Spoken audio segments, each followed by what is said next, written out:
On the surface, this is a flashy crossover headline. WWE Hall of Famers Nikki and Brie publicly calling out Caitlin Clark for a potential WrestleMania tag team match.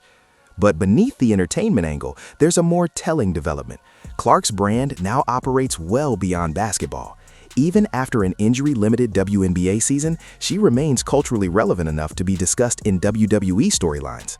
That matters. When professional wrestling, a global entertainment platform, sees value in attaching its biggest annual event to a WNBA player, it signals commercial gravity. Clark is no longer just a rising basketball star. She is a recognizable sports personality across markets. The Bella twins saying, "Book it, WrestleMania," is playful, but the invitation itself reflects scale. From a competitive standpoint, however, the logistics are difficult. WrestleMania takes place in mid-April. The WNBA season typically opens in May. Even with ongoing CBA negotiations potentially affecting scheduling, the window between those events remains narrow. Clark missed most of 2025 with lower body injuries. For an elite guard dependent on lateral quickness and balance, stepping into a wrestling ring, even for a scripted performance, introduces unnecessary risk.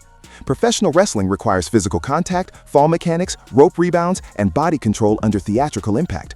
For a franchise cornerstone returning from quad and groin issues, that risk profile simply doesn't align with competitive priorities. From the Indiana Fever's perspective, protecting Clark's availability for a full season would outweigh any short-term crossover spectacle. Still, the conversation itself highlights something important. Clark's crossover appeal continues to grow. She already appeared in a WrestleMania video package in 2025. She's gone viral throwing a football pass. She trends in spaces beyond basketball. This versatility enhances her market value. Brands increasingly favor athletes who resonate across entertainment verticals: basketball, wrestling, football culture, digital media. But there is a distinction between brand expansion and brand distraction. Strategically, Clark's focus right now benefits from staying performance-centered. A healthy, dominant WNBA season would do more for her long-term leverage than a one-night wrestling cameo. Sustained excellence builds negotiating power. Spectacle alone does not.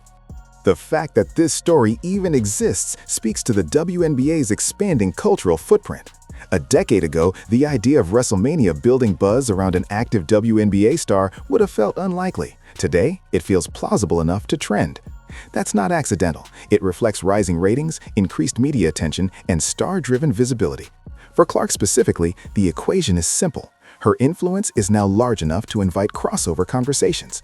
The decision, however, will likely remain grounded in basketball priorities. If she stays healthy and delivers a full 2026 season, the long-term impact on the league and her career trajectory will far outweigh a WrestleMania moment. The buzz is entertaining. The basketball matters more.